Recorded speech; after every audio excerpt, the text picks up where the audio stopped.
नमस्कार। आपके अवचेतन मन में कौन सी एक बात जो पड़ी हुई है जिससे आपको बाहर निकल के आना जरूरी है? आपके अवचेतन मन में कौन सी ऐसी बात पड़ी है जो आपको कष्ट दे रही है, पीड़ा दे रही है और उससे बाहर निकल के आना आपके लिए बहुत ज़्यादा ज़रूरत है? देखते हैं आपके अवचेतन मन में ऐसा बात जो है। बहुत सारी बातें, एक बात नहीं, बहुत सारी बातें आपके जीवन के आपके अवचेतन मन में पड़ी हुई है।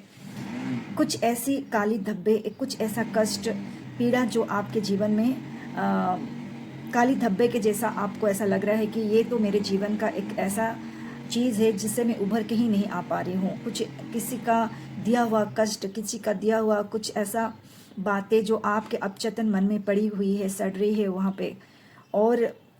और ऐसा चीज़ जो आप किसी से बोल नहीं सकते, जिसको बोलना चाहिए, जिसको आप सबसे ज़्यादा प्यार करते हो, सबसे ज़्यादा आप उनको मानते हो अपने जीवन में बहुत बड़ा अधिकार उनके हाथों में दिए हो।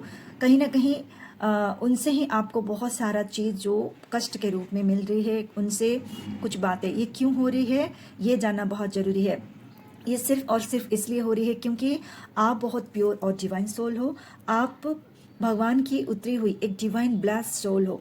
जो कुछ कर्म लेके आप इस धरती पे आए हो, अपने पिछले जन्म के कुछ कर्मांश लेके आप इस धरती पे आए हो, उस सभी कर्मांश से जो भी जाने अनजाने में जो गलती होगी है उसको तो भरपाई इस जन्म में ही करना पड़ेगा ना।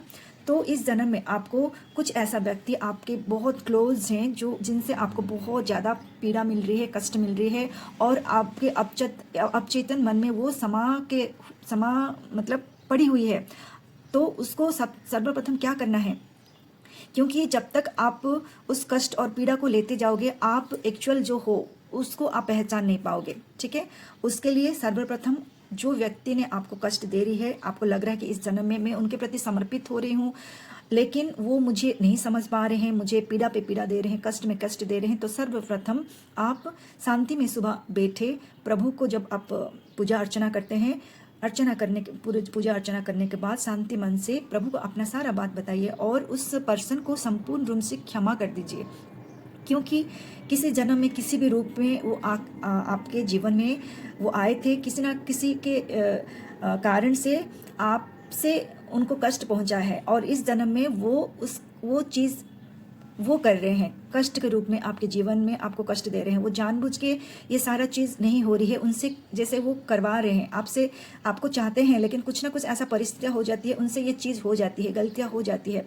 तो आप सर्वप्रथम उनको पूरे दिल से उनको क्षमा करें और आगे से उनको कोई भी बात के लिए अगर वो आपको परेशान देते भी हैं तो फिर आप मन से, न तन से, न धन से उनके प्रति कोई गलत व्यवहार, गलत आचरण ना करें। जो भी आपको दिक्कत आ रही है अपने प्रभु के सामने रखिए।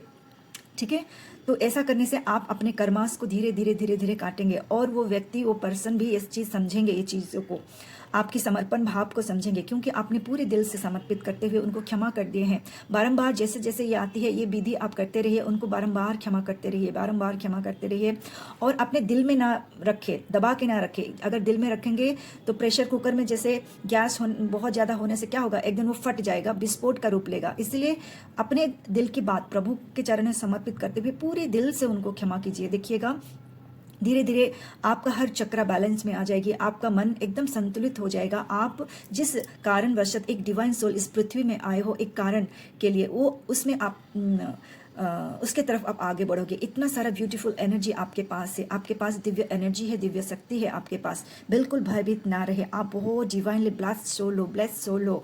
बस कुछ परिस्थितियाँ आपसे, आपकी कर्मों के फल के रूप में कुछ परेशानी है, उससे भी आप आराम से बाहर निकल के आ पाओगे, सिर्फ और सिर्फ सरेंडर भाव से और क्षमा भाव से और बहुत सारा प्रेम देते हुए। ठीक है, अपना ख्याल रखें, बहुत बहुत सारा प्यार, धन्यवाद, थैंक यू। हे तीनों लोगों के स्वामी परम पिता परमेश्वर, हे परम ब्रह्म परम पिता, आपकी श्री चरणों में मैं खुद को संपूर्ण रूप से समर्पित करती हूँ।